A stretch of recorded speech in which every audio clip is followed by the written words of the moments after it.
Minute warning before we get things started. Welcome to the Center for African American History, Art, and Culture. Some of you have been here before, but for those of you who have not, the restrooms are actually down the hall, last door on the left. There's also another set downstairs if someone is occupying that one. But there are some really cool exhibits also on the first floor if you need to pass some time when we take a break. But if you need to do anything in the next couple of minutes, now's your time. So thank you all.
All right, it looks like it's time that we go ahead and get started. So first off, I want to thank everyone for being here this morning. And Ms. Phyllis, you want to go ahead and gavel us in? Okay, welcome. I hope everybody's had a good month, I guess, since we saw you at least on Teams. Anyway, let's officially call this meeting to order and get going. And so we're going to go ahead and start with our CAB introductions, and we'll start with our chair, Ms. Phyllis Britt. I'm Phyllis Britt, and I've been with the CAB almost 6 years, which means I'm going off in January. And I live in Aiken, and my husband worked in high-level waste for a very long time. Okay. Hubert Von Tool, Vice Chair. Scott McKay, CAB. Marty Ball, CAB member. Kim Ray, Waste Management Chair. John Richards, EPA Region 4 FFA Manager. Edwin Deshawn, DOE EM Manager. James Sanner, DOE and DDFO for the CAB. Heather Cathcart, South Carolina DES. Madeline Kellett with South Carolina DES, Midlands Aiken Office. Good morning. Karen Sajuan, Savannah, Georgia, CAB member. Thank you. And my name is Juanita Campbell. I am your CAB facilitator today. We'll move to the next person. Once everyone has had the opportunity to ask their questions, then we will come back to you for your remaining questions. Make sense? Yes? Awesome. We're going to hear an update from Phyllis Britt, our chair. Then we will hear from our agency representatives. And then we will begin our process. We'll take a little break, and then we will go right into our presentations for the day. Following our presentations, we'll have our board business, public comments, before finally adjourning.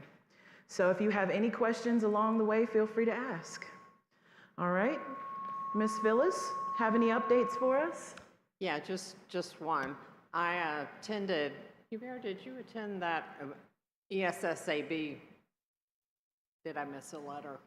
Anyway, the National Chairs group has started doing a series of seminar type things online every couple of months.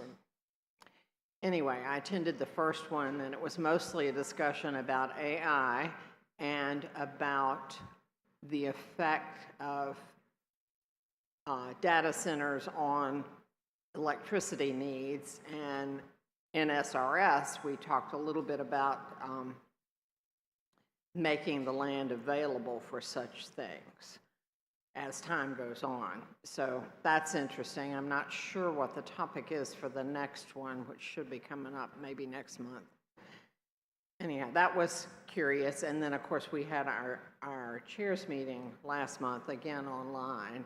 So I hope everybody was there. I can't remember who was there and who wasn't.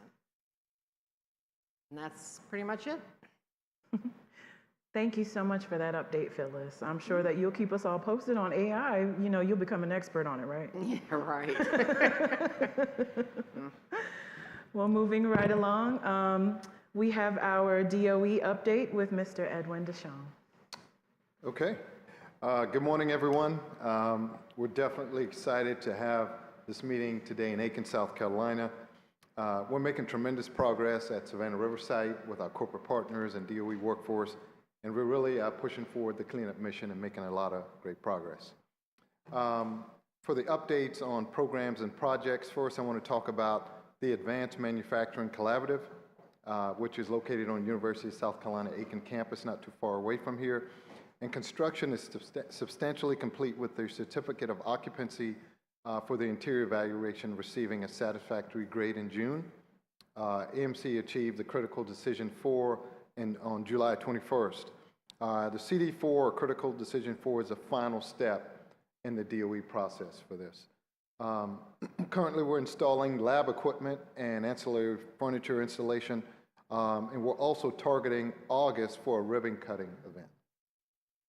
Savannah River National Laboratory, DOE completed the readiness assessment for the Mark 18A project, and that was successfully completed on June 13th. The project is a critical mission that involves recovery of rare and valuable isotopes. As far as our budget, currently there is a full year continuing resolution for FY25. Basically means we are funded through the end of the fiscal year. Operational achievements in nuclear materials, Area continues to receive spent nuclear fuel shipments from domestic research reactors for FY25. H Canyon continues to make progress with the accelerated basin de-inventory.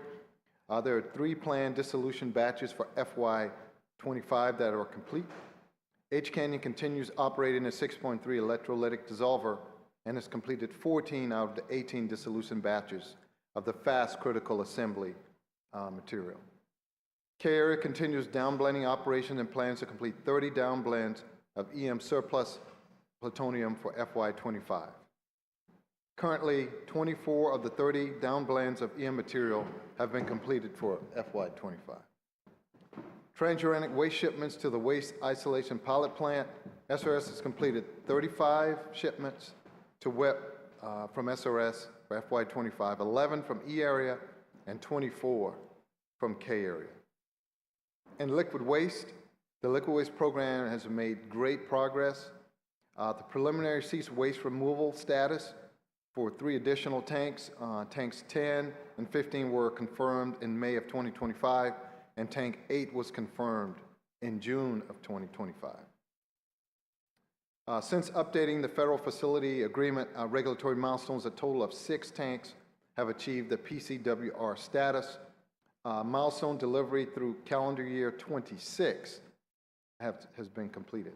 All 6 PCWRs have been completed 7 to 19 months ahead of schedule and of the agreed upon deadlines. An outage to implement a climb to 9 improvement continues. Some of the highlights on this progress include new SWPF extended cross-flow filters that have been installed and are ready for operation. All SWPF Extraction contactors, which include a new vibration monitoring system, have been installed and are ready for operation. DWPF, the main process crane and camera upgrades are almost complete, with the startup testing scheduled to start soon. The modifications will allow improved system performance overall. That includes a continued focus on aggressively pursuing the high Curie processing activities, accelerated risk reduction, and ultimately these efforts, along with additional optimizations and innovations, will help drive the liquid waste program to mission completion by 2037. Construction of the final set of salt disposal units 10 through 12, they're progressing well with a pace to meet the expected production output of the saltstone production facility. SDU 10, for cell construction, the liner installation is complete and is ready for leak tightness testing to begin sometime this fall. The status of SDU 11, all floor sections are complete and the column and wall placements are ongoing. Area closure. SRS area closure projects has completed 57 of the 67 FY25 federal facility agreement plan deliverables through June 2025. That includes also 51 CERCLA milestones, 10 RCRA commitments. And this achievement brings the cumulative total of combined milestones and commitments to 4,240 on or ahead of schedule since 1993. Facility deactivation and decommissioning. We expect to achieve the demolition and removal of 5 structures along with ancillary equipment in D area near the old powerhouse at the, and also at the F Area Material Storage Building, also known as 235F, and that'll occur in FY25. This will improve DOE's progress towards footprint reduction and increase performance in our metrics, moving us from 312 to 322 buildings decommissioned across the Savannah River site. D area DNR scope includes domestic water chemical feed system, 2 transformers, and some other ancillary equipment. Demolition and removal of air systems has also been initiated. Demolition and removal of equipment associated with the domestic water wells has also been completed. Currently, construction of asbestos containment are being worked in preparations for asbestos abatement. Building 235F scope includes the removal of universal waste and tile flooring from the central alarm station building, and also continued demolition and removal of the perimeter fencing surrounding building 235F. That concludes my update, and awaiting your questions. All right. Are there any questions for Edwin? No? Thank you. Thank you. Appreciate it. We're going to move on and hear an update on EPA from Mr. John Richards. Is that the first time no questions? I can't remember. Yeah, John Richards. I'm the FFA or lead project manager for EPA Region 4 in Atlanta. And some of our updates. I think I mentioned in our May meeting that EPA agency was allowed to do a second round of buyouts, similar to Department of Energy. I think theirs was in April. So we had a lot more take this one. And some of those because they had a little bit longer to tell us or tell whoever they were either retiring or leaving. So one of those was our Superfund Division Director, who did get to meet Edwin and others on a really good site tour of January of last year, 2024. She took the buyout, and one little Savannah River connection, her niece, I think Candace, used to actually work at Savannah River site for a long time and then moved on to, I think, the Air Force. Her replacement, at least acting, is Hunter Johnson, who even I haven't met yet. He was over our Athens lab. So you may know most EPA regions have a chemical lab because most of the work is chemistry or chemical sampling. And so he was head of our lab there, and then he's now over our Superfund Division Director. So we're going to be preparing briefings because I think he's not that familiar with federal facilities. So I think, as you know, with Oak Ridge, Paducah, and Savannah River site, we're one of the 2 largest EPA regions with DOE sites. Recently, Brianne Martin, I think most of you know, one of our project managers, had our first internal briefing, in this case for L area, which is at a draft proposed plan stage. And proposed plan, if you're not familiar, that's the document before you get to the record of decision, the final document, that actually goes to the public. So the lead agency, DOE, once it gets finalized, with all the comments from us and the state, they'll finalize it and it'll be presented to the public for their comments. So that was a good internal briefing. Our internal briefing sometimes is harder than our briefings with DOE and the state, because there we're explaining why we're doing this, and it'll be a little bit similar to what you'll hear in my talk today with Heather on N area. That was a ride we did in 2023, but a very similar area as this one.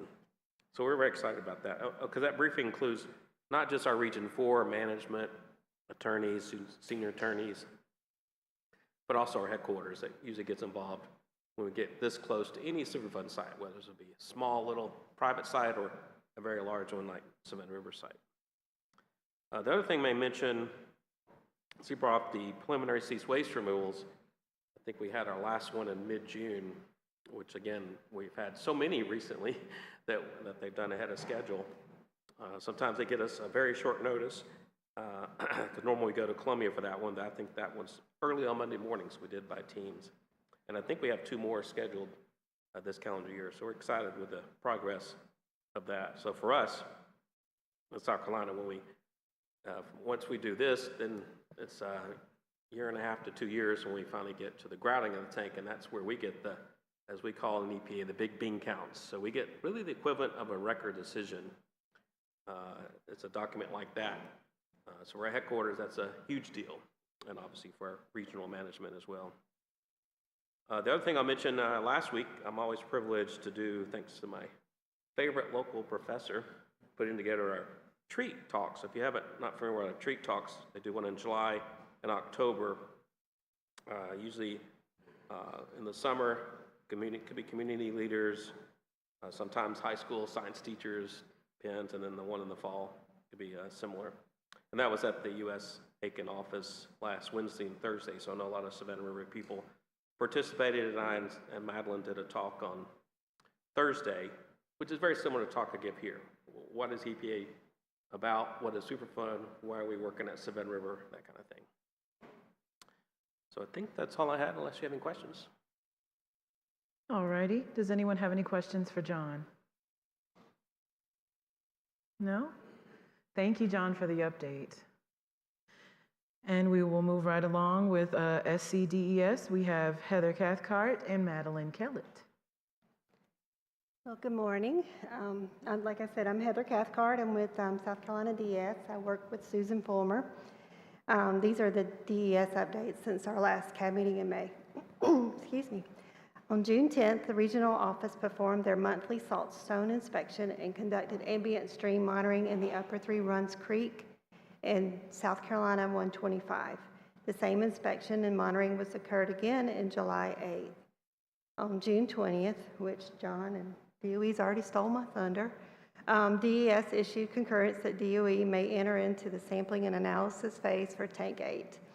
This preliminary cease waste removal satisfies the second of 2 for the 12/31/26 PCRW commitments. So, and also on July 1st, we celebrated our first birthday as being South Carolina DES, so we're very proud of that. And on July 16th, we had the regulatory walk down was conducted for the early construction and operational disposal site for N1, Central Shop Scrap Lumber Pile, and the Ford Building. So, of course, John and I will go into more details on exactly what the regulatory walk down is in a bit. So, if y'all have any questions? Questions for Heather? No? Okay, I just want to remind everybody around the table here, you have your question cards. And I want to thank Audrey for updating them for us. So if you do have a question for any of our representative or any of our presenters today, make sure you put your card up. All right. And so why don't we go ahead and take a little break? Those are all the updates from our agency representatives. And when we come back, we will actually hear from Mr. Larry McDaniel on some heavy water. So let's go ahead and take about a 10-minute break.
Ladies and gentlemen, we are back.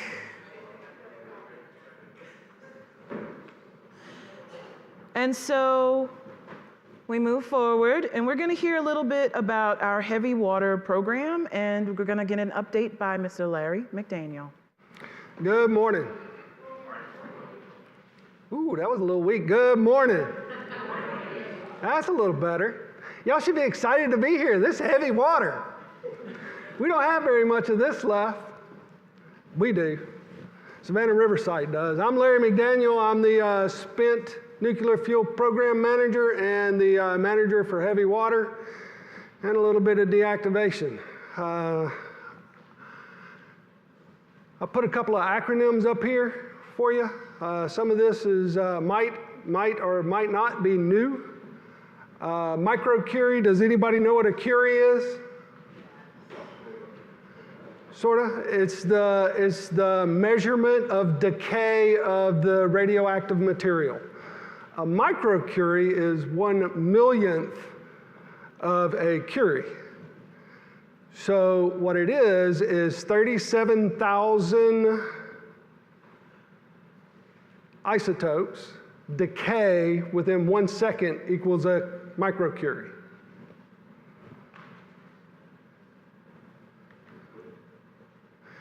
We're going to talk about the background a little bit, current inventory here at Savannah Riverside, the storage protection that we implement, some potential reuse options that we are exploring, the industry standard for heavy water background.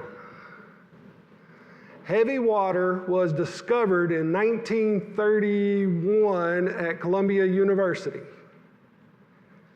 It occurs naturally, and from 1950 to 1980, we extracted it from the Savannah River site, from Savannah River here on site. So today, if you walk out to the Savannah River and stick your hand in it, you're going to touch heavy water. It's used as a moderator. Does anybody know what moderator means in this sense? It slows down the isotopes in the water. It helps to control the speed at which those isotopes are traveling to help control the reaction. It is a national asset, and as I mentioned, there's not a whole lot left within the continental U.S. Our current inventory, we have a lot. We have roughly 530,000 gallons here on site. We've got it spread across 3 facilities. K area, L area, and C area. Those are in the 105 buildings. In C area, we only have the 2 tanks. And that is really the one thing that is keeping us from going cold and dark on that facility is taking care of that heavy water. We do have, as I've mentioned, some plans that we've begun to explore to disposition that, either to drum it off and relocate it into another facility for long-term storage, continued long-term safe storage, or what you'll hear about later is, after me, detritiation.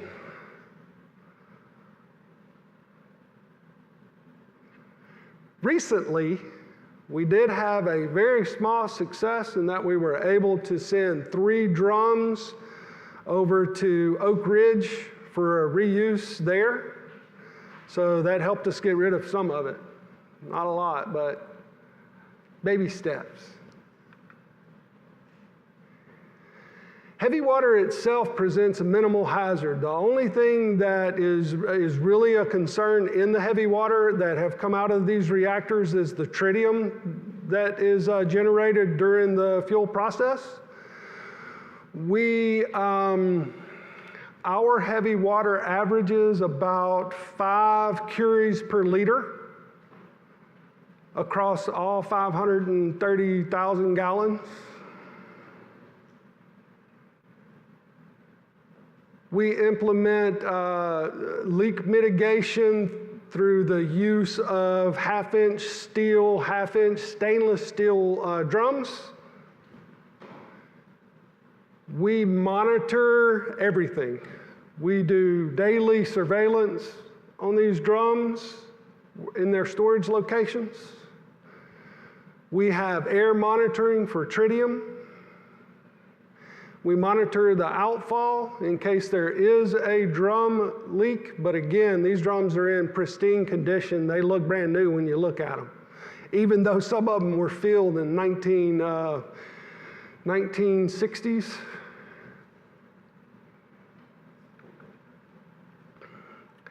Potential reuse options. We have explored every possibility there is, from reaching out through the Office of Science for a resale. So being environmental management, we have rules that exist, export controls rules that restrict us from being able to even give away the heavy water to foreign countries that really want it, like Canada, or to industry. We can't give it to a new organization that is trying to stand up a heavy water reactor, that is trying to build a heavy water reactor. We can't even give it to them because they are not Department of Energy. If it's not Department of Energy, we can't give it to them.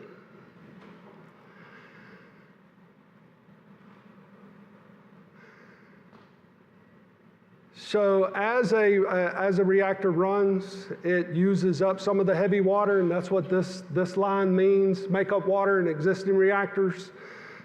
Sometimes there's a leak in those reactors, and they lose some of the water that is in them, and we're trying to give them some through the Office of Science so they can replenish the water inside their reactors. As I've already mentioned, we have export control restrictions, and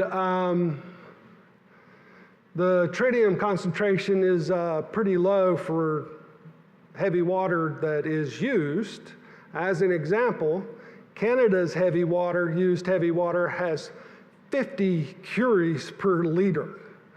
Ours is 5. The industry standard. So when somebody contacts us looking for heavy water, these are the numbers they're looking for. They want less than 2 microcuries. Again, we're sitting at 5 curies. Less than 5%, and that's even less now because I've gotten rid of 3 of the pristine drums. They were filled in 1952.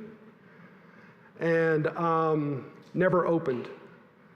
So those were pristine heavy water. We shipped those off to Oak Ridge, and they reusing them there.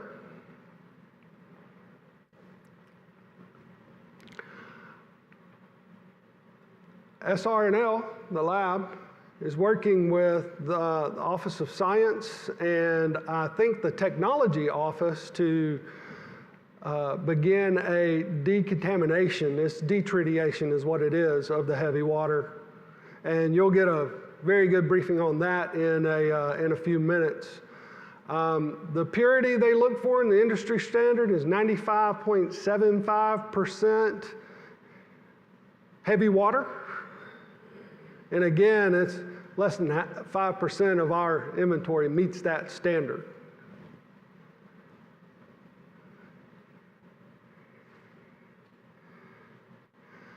So if we're able to move forward in the detritiation capability, and again, you'll hear about this more in detail, as we go through the detritiation process, it actually upgrades the water to better than 99%.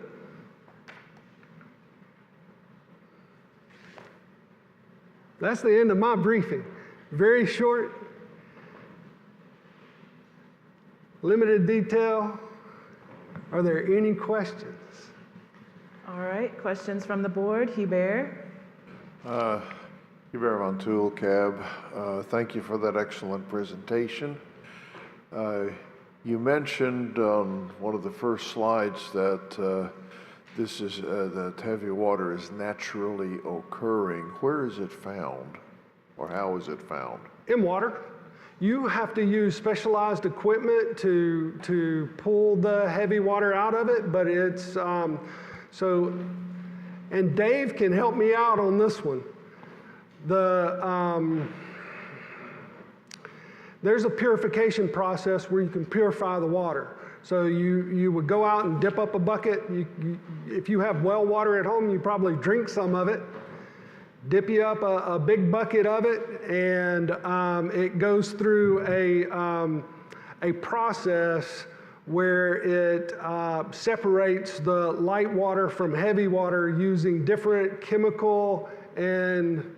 So, can you hear me? Yeah, okay. Yes. So, basically, there's 156 parts per million of D2O, heavy water, in all the water that is around us. And what you drink, it varies from location to location, but it's about 156 parts per million. The most cost prohibitive part of the process is getting to 1%. And in the past, when we did it at Savannah River, they used what was called the Girdler sulfide process. So it was a chemical process to get it up to 1%, and I'm going to talk about this a little bit in mine presentation, but then from there you use water distillation. So it's a distillation column similar to what you do in petroleum distillation, and then you concentrate it from 1% up to 99.5 or greater. And would you mind introducing yourself? Oh yeah, so I'm Dave Babineau. I'm actually currently working SRNL, the Savannah River National Lab. I'm the division director for the Tritium Technology Division. I basically worked in the tritium since I was 23. Either in production and processing of tritium on the site, and about almost 20 years ago, I went to the lab. Thank you. All right. Marty? Marty Ball, CAB. Is the use of deuterated water or heavy water for moderator increasing or decreasing in commercial reactors? It increases as you use it as a moderator. So as you use heavy water or even light water in a reactor, the fuel process itself causes the tritiation to increase. My question actually is, are reactors moving away from using heavy water as a moderator?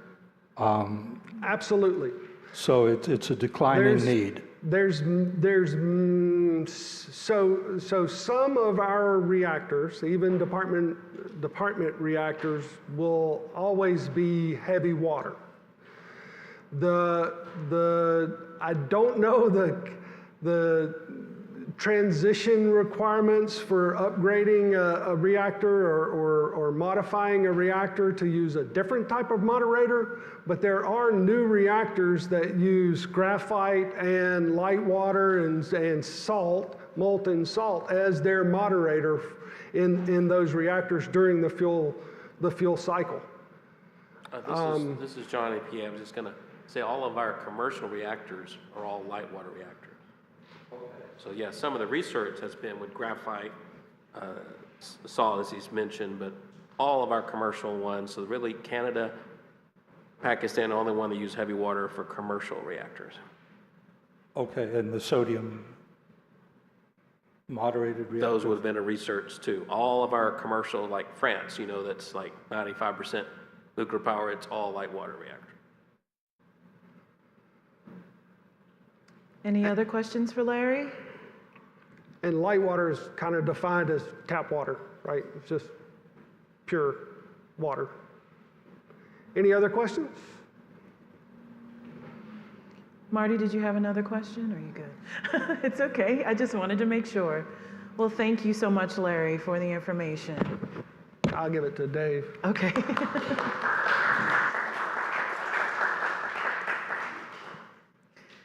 And right along the same subject matter, we're going to hear more about the detritiation of SRS heavy water from Mr. Dave Babineau.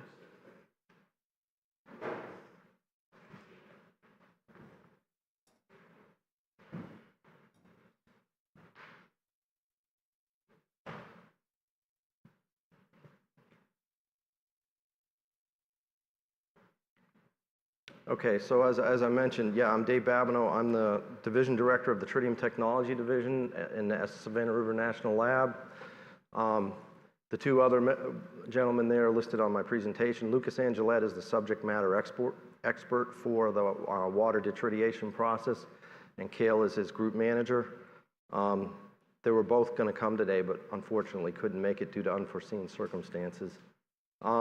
So I've worked at SRS, like I said, since I graduated college in 1988. I've worked in the reactor fuel fabrication facility actually for a few years until they decided to shut down those reactors permanently, and then moved to the tritium facility till about 2007, and then from 2007 on, I've been at the lab. So heavy water, Larry already covered this a little bit, but so basically it's not only used in reactors, but it's also used for pharmaceuticals. Semiconductor industry is a big user of it. They basically turn the heavy water into deuterium, and it's to passivate the semiconductor chips that everybody buys. The chemical industry uses it, medical imaging can use it, like I said, nuclear fission, and in the future, fusion reactors will use it, and also for nuclear weapons. So heavy water, like I said, it can also be electrolyzed to make deuterium gas. So not only is the heavy water useful as water, but the deuterium is useful. And you just basically send it through an electrolytic cell to separate the oxygen from the deuterium. So it has significant potential value. The amount of water that we have, at the low end, as water, maybe the retail value is somewhere in the order of $800 million.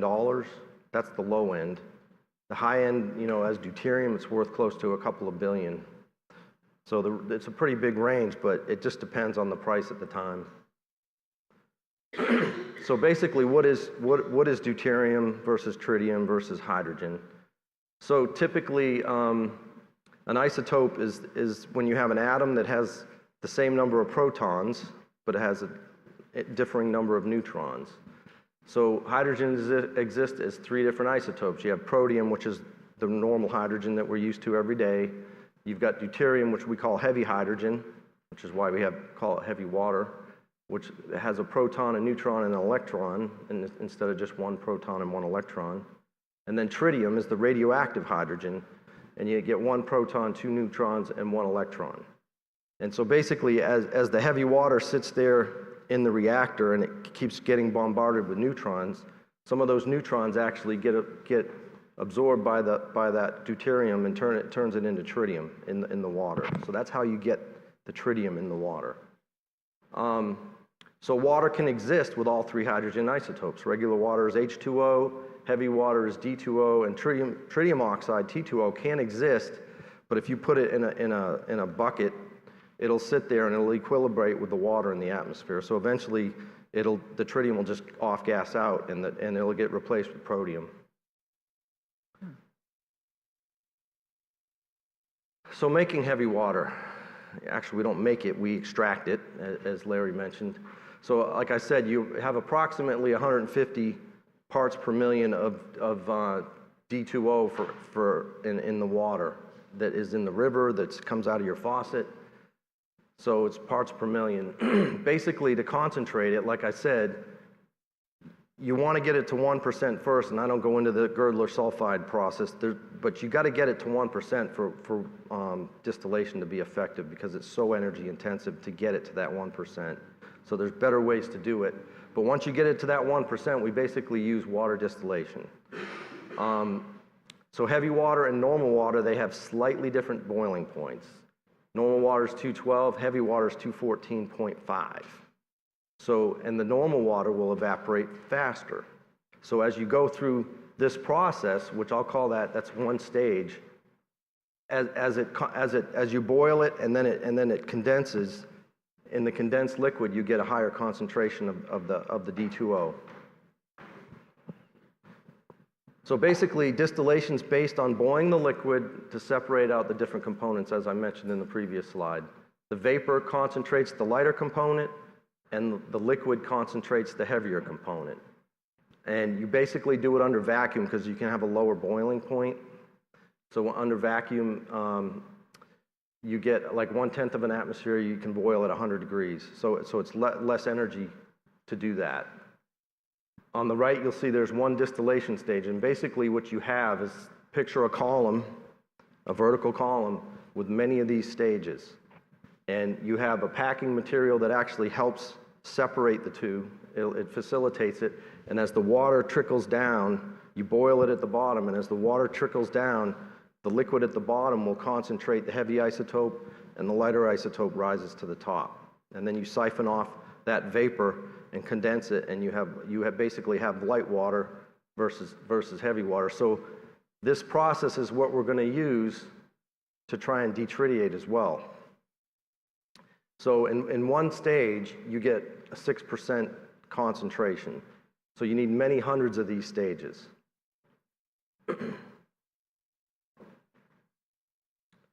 So heavy water is used in nuclear reactors, as I mentioned, will make the tritiated water. It absorbs the neutrons. I already talked about that. In order for the heavy water to be reused that Savannah River has, the tritium has to be removed. The SRS heavy water, you know, Larry gave a number, but actually the number ranges from drum to drum, tank to tank. It's from 0.2 to 1 curie per kilogram. Typical medical imaging, just to give you an idea, like Tech 99 Meta, if anybody's had a medical imaging procedure where you use that, it has typically 5 to 30 millicuries, which is thousandths of a curie. So the amount in the SRS water is equal to 200,000 to 1 million microcuries per kilogram. Virgin heavy water is only 2 microcuries per kilogram. So if you were to extract the heavy water from the river, there is a naturally occurring background of tritium in the water, but it's very low. It'll be about 2 microcuries once you extract that heavy water. So that's how much tritium is in the heavy water as coming straight out of the river. So basically, we gotta reduce the amount of tritium in the heavy water by about 500,000. The feed water will run through a filtration system to remove there's trace other stuff in there from when it was in the reactor, but that's easy to get out, actually. You just run it through a filtration system, and it gets all that other junk out, because when you run it through the distillation process, it has to be pure water. So the two options for detritiating the water are strict water distillation. Water distillation by itself, though, you're only going to basically get a 95% roughly reduction. And what you'll do is you'll take that approximately 500,000 gallons, a little more than 500,000, and you'll end up with 27,000 gallons in storage that has a higher tritium concentration, but it's much less than what we have today. Be a lot less expensive to keep it that way. And then you'll have approximately 400,000 gallons of heavy water, and the rest of it will be light water that can just be disposed of. Actually, it'll be clean. It'll be very pure. And actually, if it's pure light water, it actually has commercial value as well, because there's not a lot of places that sell pure proteated water with no deuterium in it. So the tritium concentration will be about 20 times what it was in that 27,000 gallons.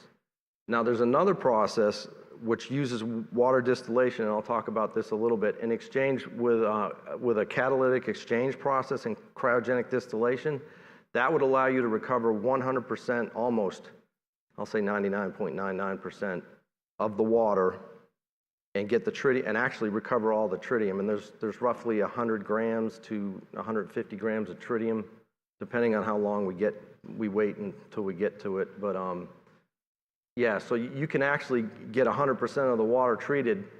The challenge with the second option is it's expensive, because once you start dealing with tritiated gas, you have to have complex equipment.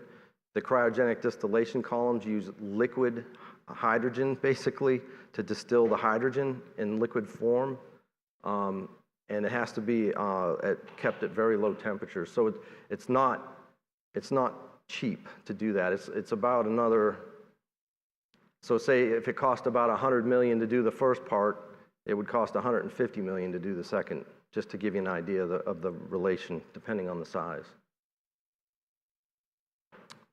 So water distillation I already talked about, but combined with catalytic exchange process and cryogenic distillation, this just gives you a high-level overview of what that is. So basically, you take the water, you electrolyze it, turn it into pure hydrogen, and then you send it into cryogenic distillation to further distillate the gaseous tritium and hydrogen and separate it further.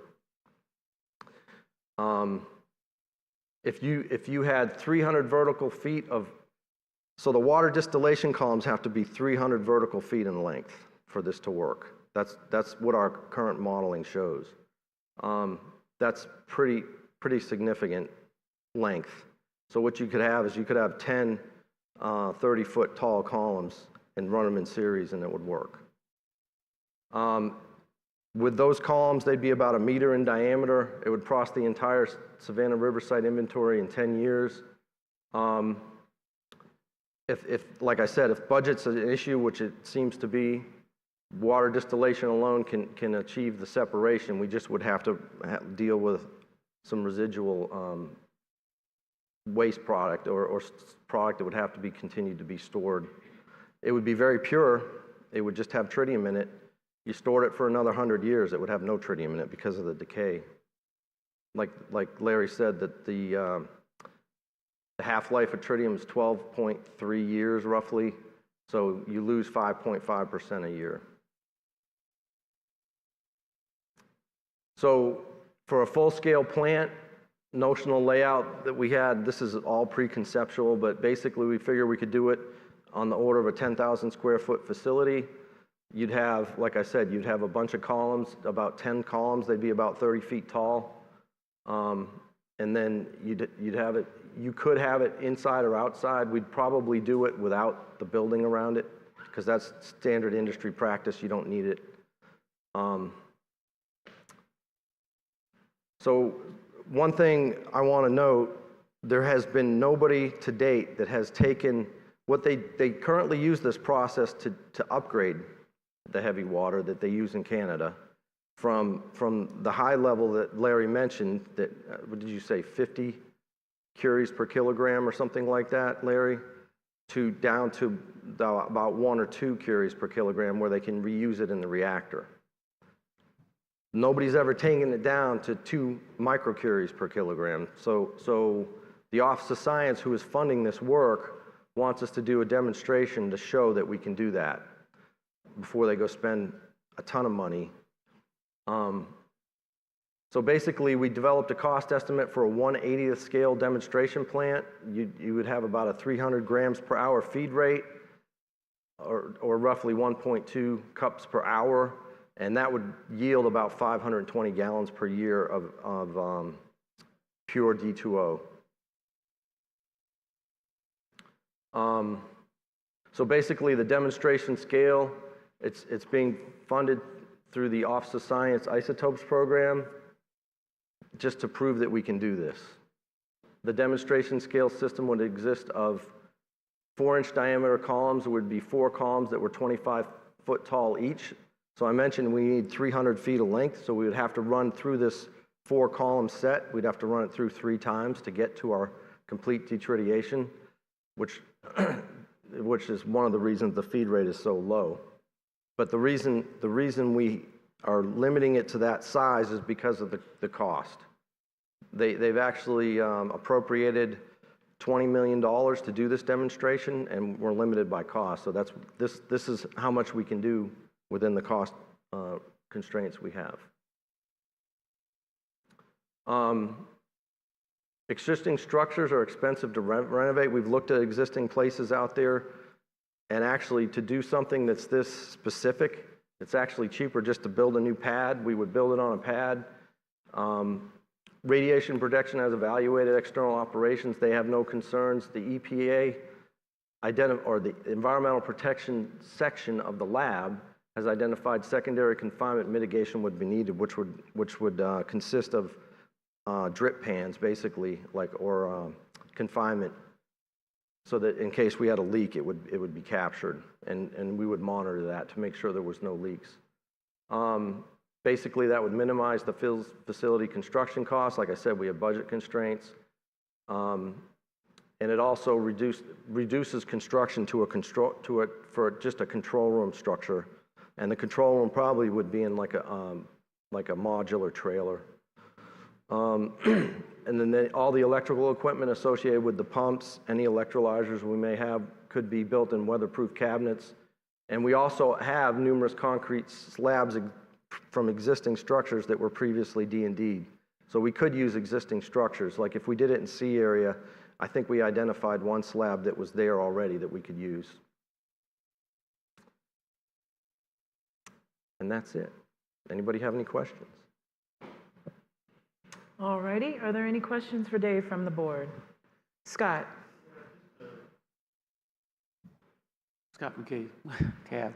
I'm just interested, if you're reducing the amount of heavy water you use, all those other industries, When you say, from the other industries that use the heavy water, right?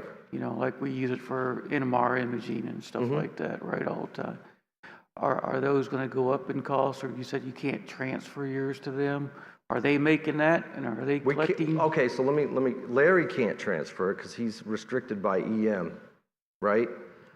The Office of Isotope Sales, that is their job. Okay. So once we detritiate it, Larry would, I think, you correct me, he would transfer it to them, then they can sell it. Oh, okay, okay. So they are, so each office within DOE is restricted by Congress what they can legally do. And the Office of Isotope Sales was actually set up specifically to sell isotopes. So the Mark 18 program that was mentioned earlier, that is actually to recover, I think, plutonium-244, specifically to sell that isotope for use elsewhere. Okay. So the isotope sales program is using those isotopes that were generated all over the country for the weapons program, actually, in the beginning, and they can cannibalize what was there before and sell them. So the isotope sales program actually is what is funding this effort, and they would actually take the water once it was detritiated, and then they can sell it. Got you, thank you. Another example is helium-3 as well. Correct. And I'm also, we actually, just to let you know, we have another project on the books through the isotope sales program to recover helium-3 from some of the storage media in the tritium facility today that can't be recovered. So that's another $36 million project that we are working on today to build a process and a facility to do that. Okay. Marty?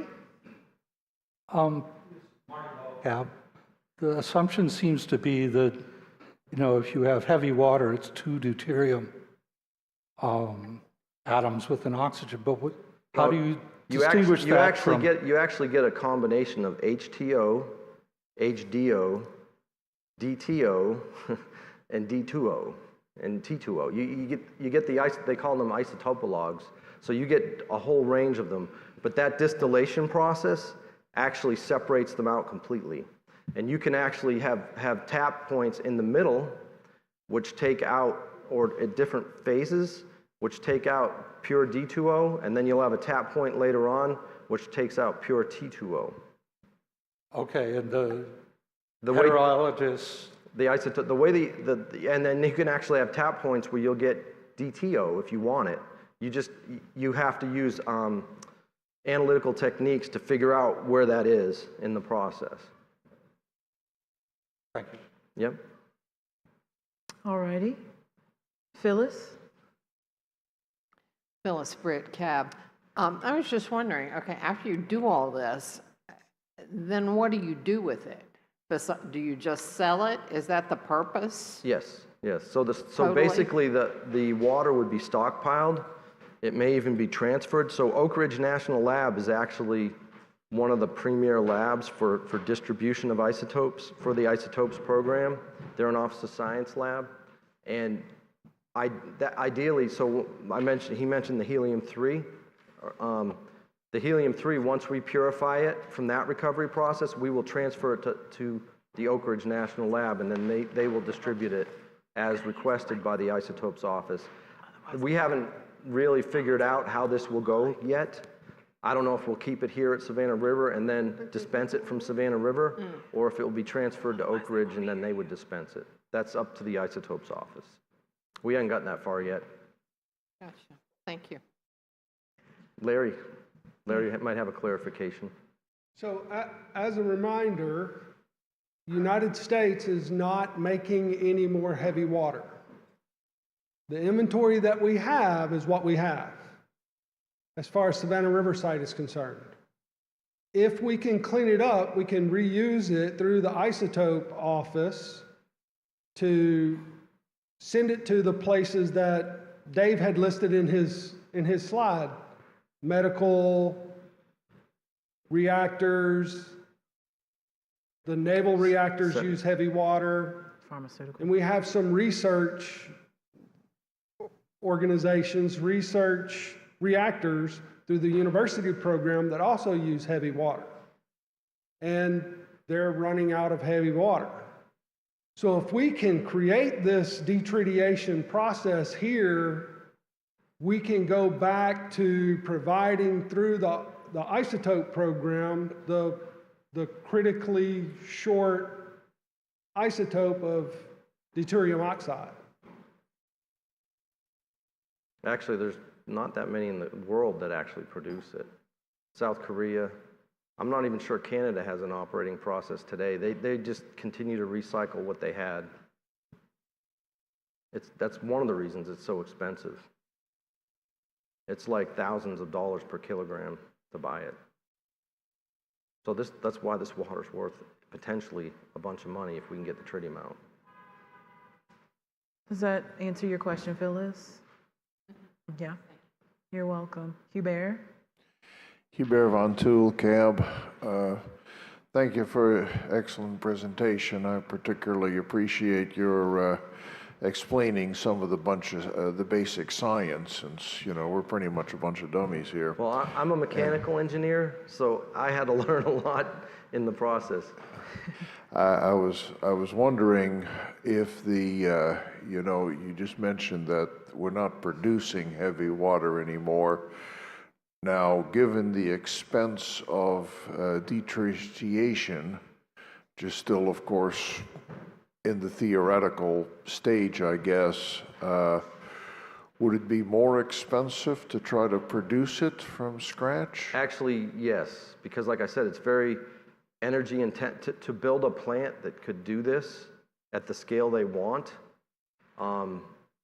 It would probably be on the order of $1 billion, roughly. I don't know. I'm kind of spitballing it here, but to do what we want to do is in the low to mid 100 millions on a large scale. So we consider full scale processing all of that heavy water within 10 years.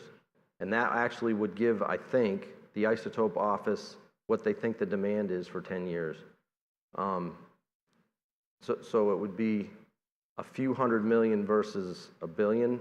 It would also give us, it would build up our competency in this area, because we've pretty much lost it until now, until we started this process, because they didn't run the heavy water plant at Savannah River since the 60s, I think.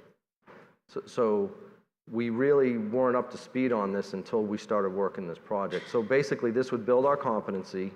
You could still use this part of the process, and then you would have to build that front end process for, you know, it would be significant amount of money, but it wouldn't cost as much as if you just did it all at once. Does that make sense? So it helps us slowly build that competency over time, and we can still use this once we finish this heavy water. When we go from light water, we could just add it on the front end process to get to that 1% and then use this for the rest. At least that would be my plan if I was still around in 10 years, but I'll probably be retired by then. Good for you. I hope. Any other questions for Dave? No? All right. Well, thank you. Thank you so much. All right. Thank you. Let me ask you all this question. We can take a quick break right now, or we can keep going. Let's take a little break then.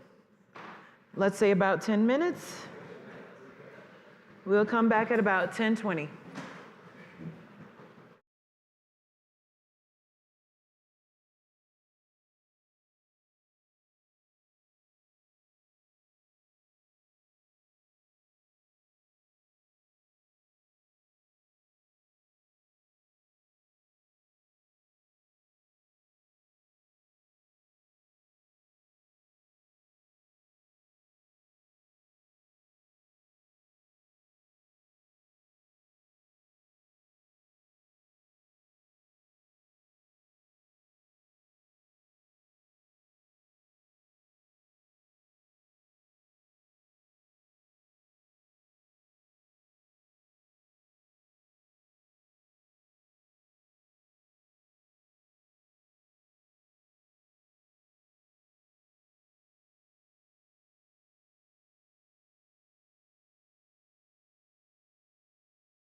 Gentlemen.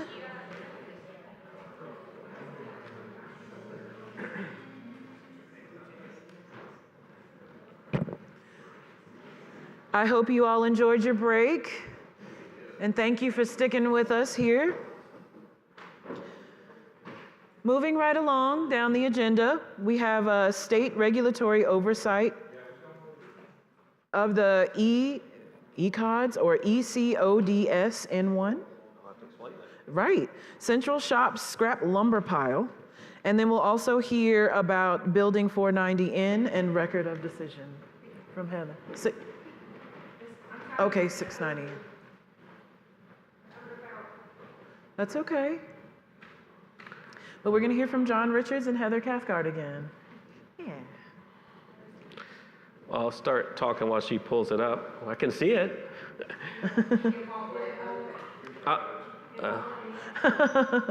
Well, we can work off. Can you work off there? I don't have to have. Oh. Well, I was going to correct one thing. It's federal and state.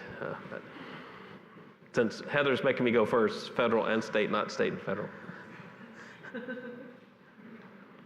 Well, you've got the talk, so I'll start and see if they get this going. Again, I'm John Richards with EPA Region 4. Again, I'm the lead FFA manager, as they call it, but I'm also a regional radiation expert, so the last two talks were very fascinating for me. I love those kind of talks. But so back in the March meeting, Avery at the time, and then now Matthew's now my counterpart, we decided they wanted us to do a presentation for you guys of one of our Superfund operable units where we kind of go, I won't be going all the way from scratch, but kind of give you how we get to the end on one of our projects. And I've kind of done small versions of that on some of the talks I do for the CAB, where I'm explaining what is EPA, what is Superfund, what are we doing at Savannah River, and I'll usually end those talks with going through an example, but usually a lot faster. Oh, here we go. So yeah, so this, as you see, is record of decision. So if you're not familiar with the Superfund from those talks, that's the final main thing. We've already decided how we're going to clean up this site. Maybe it's groundwater treatment, maybe it's decommissioning, maybe it's, in this case, a lot of the cases, just land use controls. That's the final document that DOE signs first, in the state, and then EPA. So even though DOE is the lead agency, EPA, being the author of Superfund, is the final signature. So, these are the site we did. This was in 2023. So this presentation that I've edited for you guys was one we did for our our division director for Superfund, because they're the ones that actually sign it after South Carolina and DOE sign it. And so there actually is really 3 sites in one. So she mentioned these ECODs. That's the early construction, operational disposal. I'll get into some of that, but there's like 20 or 25 of those on site, all mostly from the early 50s during all that construction. So, and again, Heather is going to cover more on the core team process of how we actually decide on a lot of this stuff. I'll mention a little bit too, and then she'll cover the state has a RCRA role, hazardous waste role, that we don't have because they're delegated down. So this is really just looking from the Superfund side, how we approach these sites. So again, when we're at the first 4 bullets, we explain to the division director that has hundreds of the sites in our 4. You have to remind them what Savannah River is and how it fits in. And then the bottom is the background for this in area. So I'll describe that. So that was, and actually it was a very, as I mentioned in my points, it's targets, and as we call them, bean counts are very important, and these record decisions are one of those. So that was a case where sometimes we have a certain number we're supposed to get in the fiscal year between us and our DOD facilities, and sometimes the DOD facilities don't do what they're told. So I know my colleagues at Savannah River, we're very efficient. Okay, we can move ours up, and we got a major kudos for that. So if you're not familiar with the in area, it's kind of right in the middle of the site. It's kind of where they did a lot of the machine shops, et cetera, all around the reactor areas and the canyon area. So if you're familiar with the site, it's kind of right in the middle. And even more specifically, because we're going to deal with 3 parts. So there was this Ford building. Again, you see the ECOD, that was construction material, and then up there, I'll go through what all that is. So that's actually the facility itself, and where other facilities are either have already been torn down, like a lot of this area has been decommissioned. So now the background for this unit. So again, as I've mentioned in my other talks, an operable unit can be like a groundwater unit. In this case, could be the building. But a typical private Superfund site might be 2 or 3 operable units. And I think I've told you at Savannah River site, we kind of broke our system, how we keep up with this. You're not supposed to go above 2 digits, so we have way more than 99. So my predecessor, Rob Pope, and our person back in our office kind of broke our system back 10 years ago when we thought, oh, wow, okay, we got plenty at Savannah River site. So this is just one of many. As I was going to mention, there's over 500 waste units at Savannah River that we've been dealing with since 1993, and even before that, the state RCRA. Over 400 have already been addressed. So sometimes we have like sites like this where we haven't gotten back to them. Maybe they did some earlier sampling, realize, well, there's some contamination, but we have higher priorities. Let's get to those. So this is sometimes how sites like this get done. That's similar to the L area that we're with a proposed plan now that I mentioned in my talk. So this operable unit, so that ECODs, again, I mentioned it's like one of 25 around the Savannah River site, all from the very early 50s, all kinds of construction debris. But one of the things that was used, as you know, back in the 50s and 60s was asbestos. And I forget in the 70s or whenever that was not allowed anymore. So a lot of that material was part of the construction materials. So and sometimes, and because of this sensitivity to making even all the workers that work out there, we don't want them to dig in there and get exposed to it. So a lot of times we assume it's there because of the time frame of these construction materials. You'll see how that's decided later. And then for this area, which is true for a lot of areas, we're sometimes dealing with the surface units, and then the groundwater will come at another date. That would probably be for the whole in area. So that was the ECOD. The 2 other sites, so this, and I forgot what CSLP had a definition, but it had an upland area and a surface water impoundment area. And you see what type of stuff they did, all kinds of machine stuff, lumbers, pallets, all kinds of stuff like that. And then that forward building was a 1-story, you see frame, primarily used as a machine shop, storage rooms, that kind of thing.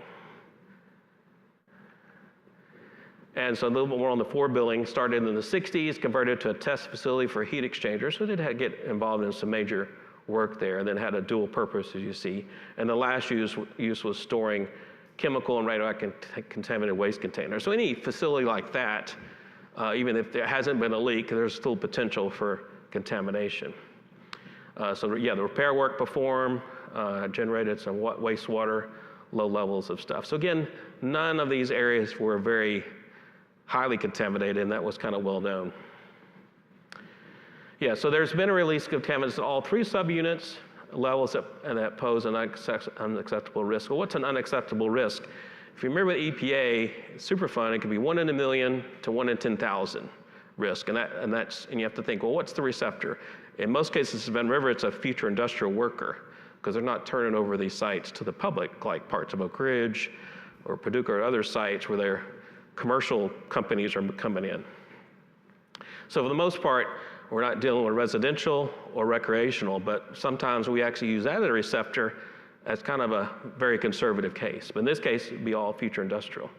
So there you kind of see some of the contaminants that were involved in each of the units, or I mentioned asbestos in the subsurface, again, is assumed. In this case, we had a little bit of arsenic in the surface soil and sediment, and then a few radionuclides from the forward building, and it also includes some PCBs with the cesium. So. And then this is a chart that kind of shows all those, I want to say revised, I may be corrected, but COCs is contaminant of concern. Sometimes we use the term potential contaminants of concern when we first do what we call a remedial investigation.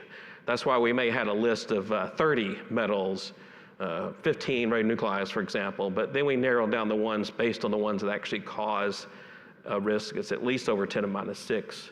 Or a hazard index of, I think, of 1. So that's why on the far right column is showing you for HH is human health, eco, that'd be eco risk, and the principal threat source material at the bottom left, that's trying to indicate, do we have anything that might cause 1 in 1,000 risk? So we have, obviously, we didn't think we had any here. We want to make sure of that, because obviously you're around something that's more high risk, you can easily do that. And that has whole different implications of what you have to do.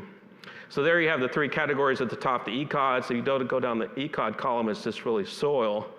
And there you see all the different none on those.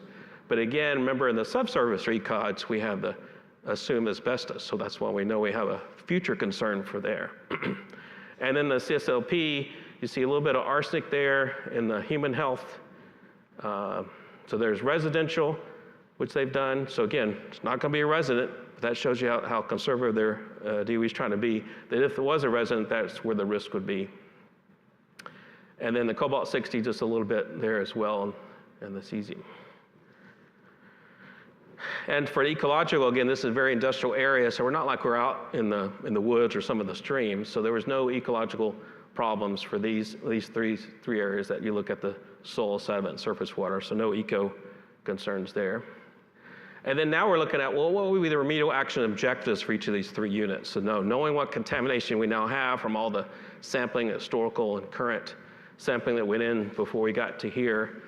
Well, for the ECODs, you're trying to prevent residential and industrial exposure to asbestos below the subsurface. So again, that's where, again, DOE, the lead agency, could just say future industrial, because it's not going to be residential. But sometimes we realize you can also residential show what would be maybe the worst case. So that's why you see a lot of those residential and industrial. So in that other unit, you have a little bit of arsenic that's exceeding 10 to minus 6, and definitely some of that was over the Savannah River background for arsenic. And then you see there, so trying to prevent arsenic in the surface sediments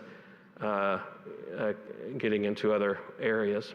And then the forward building itself, you had a little bit of cobalt-60 in the surface soils, and again, you see the PCBs and cesium in the remnant of the concrete slab. Yeah, and the PCBs, you see at the bottom right, ARAR, that's an applicable or relevant appropriate requirement. So the best way to always describe that is drinking water. Drinking water is obviously an act of EPA, but we're not talking about a public water supply when we talk about groundwater for DOE, for example. But it's relevant and appropriate because it's still water that could be potential drinking water. So in that case, PCBs, the ARAR, that one, I think parts per million for free release is just it will be probably applicable, or I'm sorry, relevant and appropriate requirement for PCBs. And then these are all the alternatives are considered for each unit. So this, as Heather will go through more in depth, each of these core team meetings, we're kind of going through all of this, so there's no surprises. So maybe first time we see this in the state, we may have an extra number one for B. It actually turned out for ECODs, EPA and our attorneys like to see at least 3 alternatives. So now from now on, DOE knows to always have at least 3, because you always have no action. What if you don't do anything? What's the risk? What's the problem? And obviously what's the cost? So you always have to have that one in Superfund. And then the other one that would have been added was excavation. So even though we know we have subsurface asbestos in that case, and they would have shown that we don't want to excavate it because it would expose workers, you still would send that through, because you can see the ones in bold were the ones chosen. So for that second unit, land use controls, you see how much money that would be, soil cover, land use controls combined. But then they realized with just a little bit of hotspot removal, it'd be a little bit less than even doing a big cover and disposal. So it turned out that was less than $1 million just to go ahead and do that for just a little bit of arsenic that was just barely over the risk level. And then the forward building itself turned out none of that was needed. They were taking down the forward building anyway. The levels were not a concern. And so then that's the case for land use controls only. Still $300K, you still got to put up signs to make sure a future worker, even at Savannah River site, doesn't get where they're not supposed to be.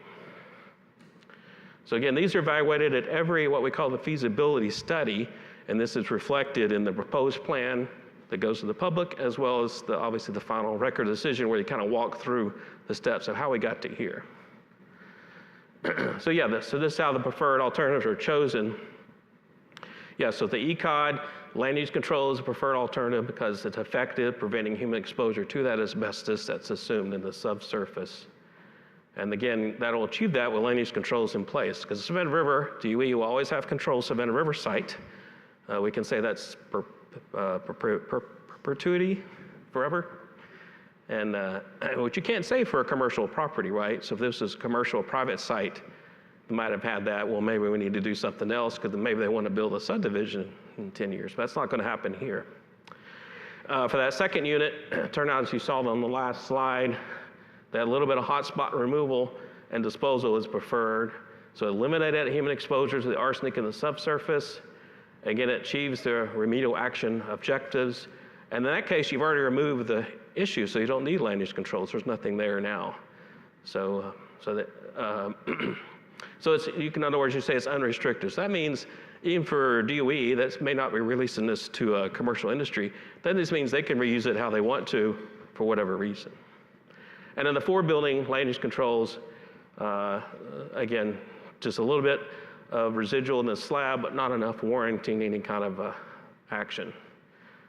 So there you see, yeah, so that even the cobalt and the gravel apron surrounding the concrete system. Actually, we drove around that site last week when they've completed all the actions, and just it's a nice concrete monolith slab that looks like a great basketball court and with no goals. And then the gravel cover was around it. Yeah, and that of course remain future industrial.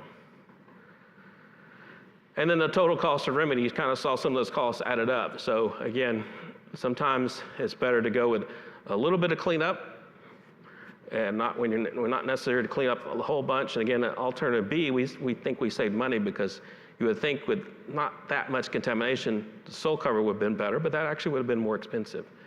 So again, the total cost with all 3, just under $2 million. And again, that was all completed. I forgot when that was completed, but at least several months before we went out there, the grass was already growing in some of those areas they dug up. So I think that covers all for me.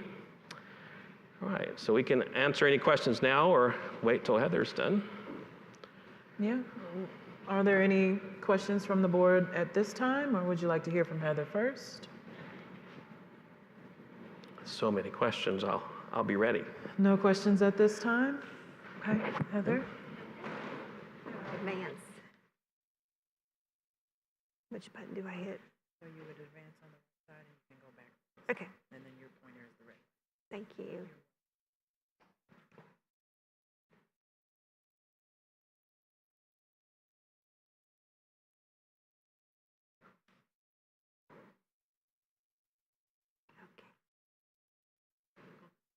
No technical difficulty, good. Okay, well, I am Heather Cathcart. I am with South Carolina DES, and I'm going to give you the state perspective of the ECOD's N1 Central Shop Scrap Lumber Pile and Building 690N. So just a little bit of background. South Carolina DES was, well, last year we were South Carolina DHEC, and I might occasionally slip up and say DHEC. It's hard to get out of that habit. But it was split last year on July 1st, and it went Department of Public Health and Department of Environmental Services. And we're now have a total of 5 bureaus. So we cover air, land and waste management, water, regional and laboratory services, and coastal management. I am with the Bureau of Land and Waste Management, and I work, like I said earlier this morning, with Susan Fulmer, who is the FFA project manager for South Carolina DES. There I went. So the Federal Facility Agreement, what is that? It is a tri-party agreement that was established in 1993, and it is between DOE, EPA, and DES, and it establishes the roles and responsibilities of those regulatory agencies that are within that agreement. It integrates the RCRA and CERCLA cleanup of the legacy waste, and it has the milestones and penalties associated with, so we have milestones we must meet, and we have penalties that are addressed if we do not meet those milestones. And then if we go into dispute, it has how we're going to handle that. And also within the FFA are annual updates of the operable unit list and Appendix E and D, which tells us our plan for this year and the years outlying. And South Carolina DES prides themselves on not missing any milestones this year or in many years. So, as John mentioned, I would talk to you a little bit about the core team approach. This was created in the 1990s. It has, as you can see, multiple scoping phases. So we start in the scoping phase, and we go all the way to the proposed plan.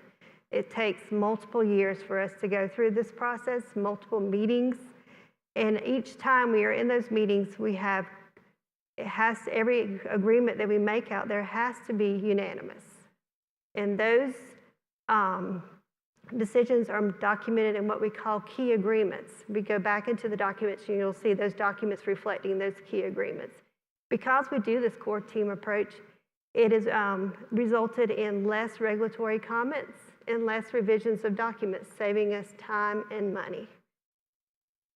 So we'll get a little bit into the ECOD's operable unit. So how do we reach a remedy? Like I said earlier, we had multiple scoping meetings over multiple years. I went back in my notes yesterday to look to see when our first meeting was, and it was in April of 2019. We started talking about the Ford building. In fact, it was part of the decommission and decontamination process. So, and then we just now are finishing up our walk down when we're in 2025. So 5 to 6 years, that's a good process for us. So we did multiple circular and record documents over the year, and a remedy was selected. As John mentioned, it was excavation and disposal at the Central Shop scrap lumber pile, and land use controls are at the other 2 subunits. So now we want to get into a little bit of the record part that I mentioned, or John mentioned that I would cover. So how can you participate? So the document prior to the ROD is called the Statement of Basis Proposed Plan. And once the regulatory agencies have reviewed it and it's been finalized, a 45-day public comment period begins. Now, SRS will mail out environmental bulletins, which y'all all can sign up if you're not signed up. And those will announce that the 45-day public comment period is starting, as well as radio and newspaper announcements are made. So you can, at that time, the public is able to send in their comments, and these comments are addressed in the responsive summary within the record of the decision. So when we receive the ROD for the first time, we'll read those responses, and we'll take them in consideration when we're making our final decision on the selected remedy. So once the ROD has been signed by DOE and EPA and DES, and another public notice is made announcing that it is now in the library at reading rooms at USC Aiken and USC Columbia.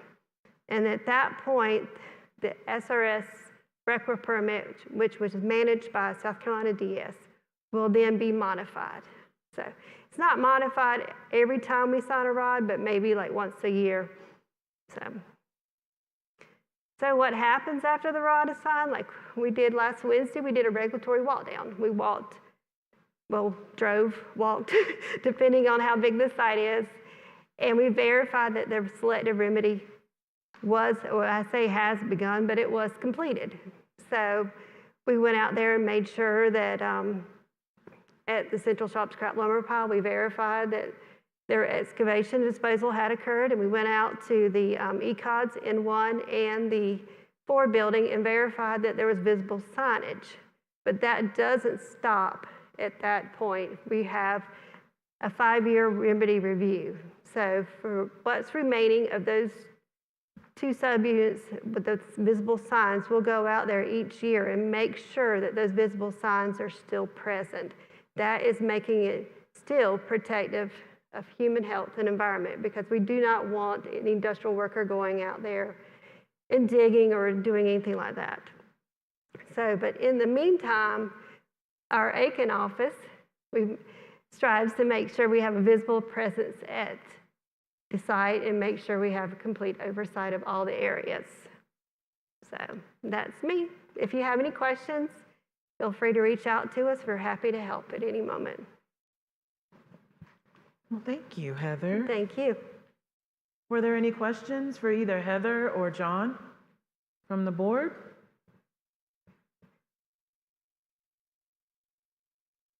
No. Wow, okay. Oh, Kim. Kim Ray, CAB. When those decisions, and maybe I'm saying the wrong word, recommendations, go to the reading rooms, you said they go to USC Aiken and to USC Columbia. Is there a reason why they only go to those 2 reading rooms? I am not certain. Maybe Matt might know. Matt, can you use the mic? Thank you. Hey, Matt Baker, DOE. No, I don't have the history on why those were the two selected. I can look into that for you, but I know that those historically are the two that have been used for storing all of the past records of decision. Okay, thank you. Any other questions? Goodness. Okay. Well, thank you, John, and thank you, Heather.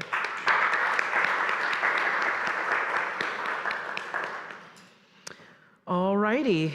Well, we have now come to the portion in our agenda for board business. Do we have any board business?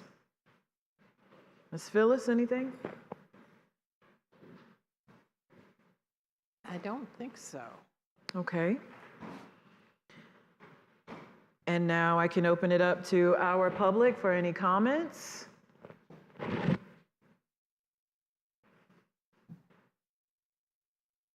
No? Hearing none. Well, Ms. Phyllis, any last comments? I want to thank everyone again for being here. If you have not signed in and you are in attendance, please make sure you use the sign-in sheets on the table. That goes for CAB members as well. Make sure that you've signed in next to your name. And any additional comments that you might have, now's the time. No? Well, Ms. Phyllis? Okay, I was just going to point out, pay attention to the dates. Like I said, I had next Tuesday on my calendar. I do not know why. So I'm glad y'all sent out a reminder yesterday. Yes, absolutely. And please make sure you're watching your emails for the information that we are sending out. I know a couple of you have mentioned that you did not necessarily see the Google form come across. So I'm going to go back and take a look at that to see what we can do about fixing that, to make sure that everyone, can respond to us to let us know if you're going to be in attendance today.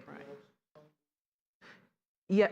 Yes, please take a look at that, your voucher that's in front of you, and sign that as well. And we will be collecting that. That way you can receive your reimbursement. If there is no additional business, then... Right. I was just going to say, our next meeting is August 19th online. That's committee meeting. And then after that, September 23rd, do we know where yet? Well, it's funny that you ask. We are hoping that we will be at the AMC building at the USC Aiken campus. Good. Yeah. All right. If there's nothing else, this is 11 o'clock? Yeah. Okay. Meeting adjourned.